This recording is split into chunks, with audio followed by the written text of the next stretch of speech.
بسم اللہ الرحمن الرحیم۔ السلام علیکم ناظرین، آپ دیکھ رہے ہیں این نیوز اور ہمارے ساتھ آج خاص مہمان ہے مفتی اعظم ناصر الاسلام صاحب۔ ناظرین، آپ کو معلوم ہے آج رمضان المبارک کی 25ویں تاریخ ہے اور آخری عشرہ چل رہا ہے رمضان المبارک کا، لیکن ایک طرف سے کووڈ-19 کا قہر پورے دیش میں برپا ہے اور جموں کشمیر یوٹی میں بھی اس کا اثر جو ہے دیکھنے کو مل رہا ہے۔ مفتی صاحب سے کچھ خاص سوالات کریں گے ہم اس حوالے سے کہ رمضان مبارک کا آخری عشرہ ہے۔ سب سے پہلے شب قدر کس طرح سے لوگ جو ہے تلاش کریں اور کون سی رات کو وہ زیادہ تر جو خیال رکھیں، یعنی قرآن مقدس کے حوالے سے کیا دلائل ہے؟ مفتی صاحب، سب سے پہلے آپ کا خیر مقدم ہے ایرن نیوز میں۔ بہت بہت شکریہ آپ کو، اور آپ کی وساطت سے میں تمام آپ کے ناظرین اور سامعین کو ہدیہ تبریک و تہنیت پیش کرتا ہوں، اور میری دعا ہے کہ میری قوم کا ہر فرد جو ہے اس موذی مرض سے بچے اور اللہ تعالی ہمیں محفوظ رکھے۔ اور اس وقت جو صورتحال ہے وہ کافی تشویشناک ہے۔ آپ کے سوال کا جواب میں اس طریقے سے دینا چاہتا ہوں کہ قرآن کریم میں باضابطہ طور پہ ایک سورہ ہے، بسم اللہ الرحمن الرحیم، انا انزلناہ فی لیلۃ القدر، لیلۃ القدر خیر من الف شہر، تنزل الملائکۃ والروح فیہا بإذن ربہم من کل امر، سلام ہی حتی مطلع الفجر۔ رسول اللہ صلی اللہ علیہ وسلم سے دریافت کیا گیا کہ پہلی امتوں کے قوموں کی عمریں بہت زیادہ ہوا کرتی تھی اور وہ عبادت الہی میں بھی بہت وقت گزارتے تھے، تو اسی وقت ایک آیت حضور صلی اللہ علیہ وسلم پہ اتری، اور جس کو سورہ انزلنا فی لیلۃ القدر، سورۃ القدر جو ہے وہ حضور صلی اللہ علیہ وسلم پہ نازل ہوئی، اور اس آیت کے ذریعے سے یہ اللہ تعالیٰ نے لوگوں کو انعام اکرام سے نوازا کہ یہ رات جو ہے تقریباً 83 سالوں کی عبادت سے زیادہ افضل ہے، اور اس رات کو آپ ڈھونڈیے اور اس تلاش کر لیجئے تاکہ اللہ تعالیٰ کی رحمت سے آپ کو اللہ کی رحمت نصیب ہو جائے۔ تو بنیادی طور پہ رسول اللہ صلی اللہ علیہ وسلم کی احادیث اور مفسرین کے اجماع کے بعد یہ ثابت ہے کہ اس کو تاخراتوں میں تلاش کیا جانا چاہیے، اور تاخرات 21، 23 اور 25، 27 اور 29، اور سب سے جو قوی روایت ہے اس میں وہ 27 پہ زیادہ اتفاق ہے کہ 27 کی رات جو شب قدر کی 2627 کی رات جو ہے وہ شب قدر کے لیے مقرر ہے۔ تو یہ اس کی اہمیت اور فضیلت ہے، اور قرآن کریم بھی اس رات میں پڑھا جانا چاہیے، اور اس کی تلاوت کر لیجئے، درود اذکار کر لیجئے، اللہ کا قرب حاصل کرنے کی کوشش کر لیجئے، اور تاکہ اللہ تعالیٰ کے قرب سے ہمیں اس پینڈیمک سے اس وقت نجات ملے، کیونکہ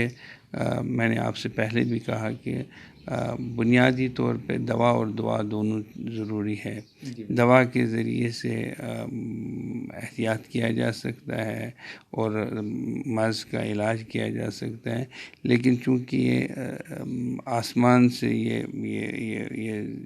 آیا ہے، لہٰذا اللہ تعالیٰ سے ہی ہمیں اس کی تدارک اور اس کی تلافی مانگنی پڑے گی، اور وہی ہمیں اس موذی اور مہلک مرض سے بچا سکتا ہے۔ آپ جانتے ہیں کہ اس وقت جو صورتحال ہے، باپ اور بیٹا اگر خدا نخواستہ ایک گھر میں یہ کسی کو لگ جائے، کوئی کووڈ پازیٹیو ہو جائے، تو وہ فرد علیحدہ ہو جاتا ہے، تو باضابطہ وہ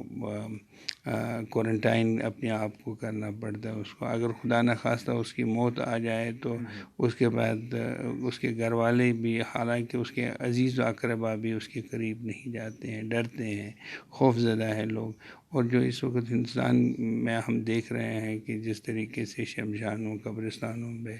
رش لگا ہوا ہے، لوگ کی شرعی اموات میں اضافہ ہو رہا ہے، تو اس ضمن میں یہ ضروری ہے کہ ہم لوگ یہاں پہ احتیاط سے کام لیں اور احتیاطی تدابیر کو اپنانا بہت ضروری ہے۔ صاحب جس طرح سے آج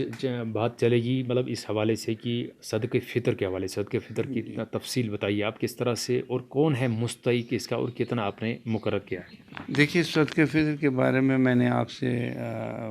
پہلے ہی عرض کر چکا ہوں کہ یہ صدقہ فطر ہم لوگ اکثر و بیشتر آخری رمضان کے آخری عشرہ میں اس کا اعلان کرتے تھے، چونکہ 5 اگست کے بعد کی صورتحال کی وجہ سے لوگ یہاں پہ مفلوق الحال بن چکے ہیں، غریبی کی سطح سے نیچے لوگ رہ رہے ہیں، شکارے والے پریشان ہیں، ٹیکسی والے پریشان ہیں، یہ آٹو ڈرائیورز پریشان ہیں، یعنی کہ ہر ایک شخص، کوئی ایسا نہیں ہے کہ ماں سوائے جو سرکاری ملازمین ہیں جن کا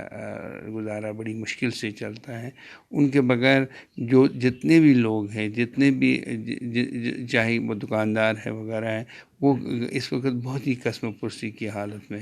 تو میں نے یہ کہا کہ غربا اور مساکین کی بھی اچھی خاصی تعداد ہے، تو ہم نے یہ فیصلہ کر لیا کہ ہم رمضان کے پہلے اوائل میں ہی اس کا، پہلے عشرہ میں ہی اس کا اعلان کر دیں۔ تو میں نے پہلے عشرہ میں بڑی تحقیق کے بعد یہ فیصلہ کیا کہ 61 روپے 75 پیسے اس کو مقرر کیا جائے اور احتیاطاً 62 روپے اس کی ادائیگی کی جائے۔ یہ صرف ان لوگوں کے لیے ہے کہ جو اوسط صاحب نصاب ہے، اوسط درجے کے لوگ ہیں، اور جو متمول ہیں، جن کے پاس پیسہ ہے، جو گاڑیاں ہیں، بنگلے ہیں، مکان ہیں، اچھا رہن سہن ہے، دولت ہے، بینک بیلنس ہے، وہ کشمش اور کھجور کے اعتبار کے حساب سے دے دیں، تو اس میں کوئی حرج نہیں ہے، بلکہ اس کا زیادہ ثواب ان کو ملے گا۔ جتنا زیادہ آپ دے دیں گے یہ اللہ کے پاس موجود رہے گا۔ اور یہ میں نے یہ بات واضح کر دی کہ اس کا جو مصرف جو ہے یہ صرف طعمۃ للمساکین ہے، یعنی مسکینوں کا کھانا ہے، اور اس طریقے سے یہ فرما کے تمام دوسرے لوگوں پہ اس کے دروازے بند ہو گئے، یعنی کہ کوئی دوسرا اس کا مطالبہ نہیں کر جائے، مسجد کے لیے اس کو استعمال نہیں کیا جا سکتا ہے، خانقاہوں پہ نہیں استعمال کیا جا، درسگاہوں پہ یہ نہیں دیا جا سکتا ہے۔ البتہ یہ ہے کہ ایک دوسری چیز جو ہے وہ زکوٰۃ ہے، اور زکوٰۃ کے بارے میں صرف ایک اہم بات یہ ہے کہ اس کے 7 کیٹیگریز ہیں جو کہ جن کو یہ دیا جانا چاہیے، اور سب سے پہلی کیٹیگری جو ہے وہ فقراء ہیں، اس کے بعد مساکین ہیں۔ مساکین وہ لوگ ہیں جو غریبی کی سطح سے نیچے ہیں، لیکن کسی کے سامنے وہ ہاتھ نہیں پھیلا سکتے ہیں۔ فقراء جا سکتے ہیں، لیکن مساکین وہ ہوتے ہیں جو کسی دوسرے کے سامنے نہیں جا سکتے ہیں، مانگ نہیں سکتے ہیں، لہٰذا ان کی دیکھ بھال کرنا بھی آپ کا فرض ہے، اور زکوٰۃ ان کو بھی دی جا سکتی ہے، اور بلکہ ان کو دی جانی چاہیے۔ اور اس کے بعد عاملین ہیں، وہ لوگ جو زکوٰۃ کو جمع کرتے ہیں، زکوٰۃ کے مال کو جمع کرتے ہیں، اور ان کی تنخواہیں ان کو اس میں سے ملتی ہے۔ مؤلفۃ القلوب وہ لوگ ہیں جو اسلام کے دائرے میں آنا چاہتے ہیں، اور غارمین جو ہیں جو قرضے میں ڈوبے ہوئے ہیں، اور یہ لوگ، ان کی بڑی تعداد ہے یہاں پہ، کیونکہ کچھ لوگ دوسروں سے قرضہ لیتے ہیں، اس کے بعد اس کی قرضے کی ادائیگی نہیں ہوتے ہیں، اکثر بیشتر وہ گھروں کے اندر اپنے آپ کو مقید کرتے رہتے ہیں۔ اگر آپ صاحب متمول ہیں، پیسہ آپ کے پاس ہے، آپ کے پاس دولت ثروت اللہ تعالیٰ نے آپ نے دی ہے، اور آپ کو زکوٰۃ دینی ہے، لہٰذا زکوٰۃ کے استعمال بھی آپ کو اچھی طریقے سے کرنا ہے، یہ آپ کے لیے فرض ہے۔ اور دوسری بات یہ ہے کہ دارالعلوم کو بھی دیا جا سکتا ہے، کہ جو دینی درسگاہیں ہیں ان کو دیا جا سکتا ہے، ان کی مدد کرنی چاہیے، اور جو خیراتی ادارے ہیں جو اس وقت لوگوں کی معاونت کرتے ہیں ان کی مدد کرنی چاہیے۔ بلکہ ہمارے پاس اس وقت 36-37 ایسی لڑکیاں ہیں جن کی جن کی شادیاں نہیں ہو رہی ہے غربت کی وجہ سے. لہذا اگر صاحب ثروت لوگ اس میں سے کچھ حصہ زکوٰۃ کا کچھ حصہ ان کی شادیوں پہ بھی صرف کر لیں یہ بھی مستحسن ہوگا، کیونکہ اس میں کوئی حرج نہیں ہے. اور دوسری بات یہ ہے کہ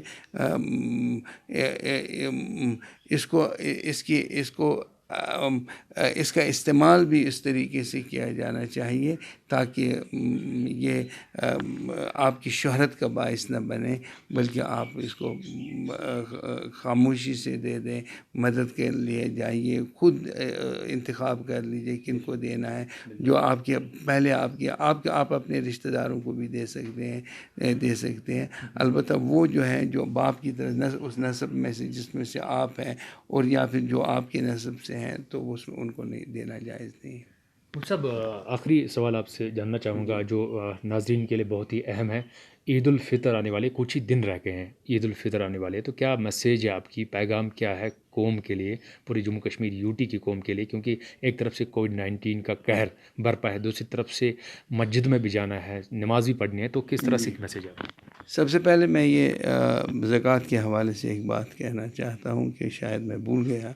کہ یہ سادات کرام کو اس کو نہیں دیا جا سکتا ہے. جو اگر سادات کرام جو ہے وہ آپ کے قرب و جوار میں رہ رہے ہیں، سید ہیں، تو مہربانی کر کے یہ پیسہ ان تک نہیں پہنچائے. ہاں، ان کی مدد کرنا آپ کی ذمہ داری ہے. ہدیہ کے طور پہ آپ ان کو پیسہ دے سکتے ہیں، نقدی دے سکتے ہیں، جنس کے اعتبار سے دے سکتے ہیں، لیکن اس طریقے سے دے دیجئے کیونکہ ان کی غیرت اور حمیت کو ٹھیس نہ پہنچے. یہ بات ہے. چاہے آپ کسی بھی غریب کو بھی دے دیں تو اس بات کا خیال رکھیں کہ اس کی غیرت حمیت باقی رہے. اور رہا سوال آپ کا کہ جو میں پیغام دینا چاہتا ہوں، عید انشاءاللہ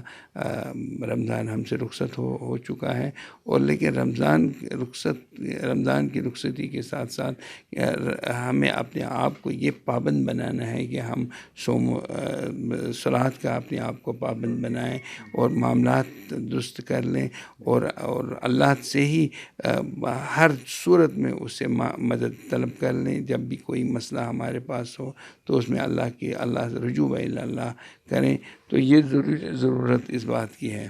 باقی عید سادگی سے منانا ہمارا اخلاقی اور دینی فریضہ ہے اس وقت. اور جو اس وقت کووڈ میں مبتلا ہے ان سب کے لیے دعا کرنا، ان کی مدد کرنا، ان کی دیکھ بھال کرنا بھی ہمارا فرض ہے. اور میں نے مالدار لوگوں سے یہ بھی کہا ہے کہ آپ مہربانی کر کے مساجد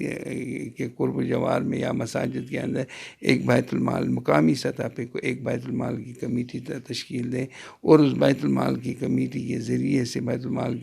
سے مساکین، غربا اور ان لوگوں کا خیال رکھا جا سکے جن کو آپ کی ضرورت ہے. مساجد اگر بڑے بڑے اجتماعات میں جانے سے، میں نے پہلے بھی ایک بات واضح کر دی ہے کہ یہ کووڈ ہم سے ایک تقاضا کر رہا ہے کہ سیلف امپوز کرفیو کا. تو میں لوگوں سے یہ اپیل کرنا چاہتا ہوں کہ بلا ضرورت آپ گھر سے مت جائیے، باہر مت نکلیے بلا ضرورت، کیونکہ آپ کی وجہ سے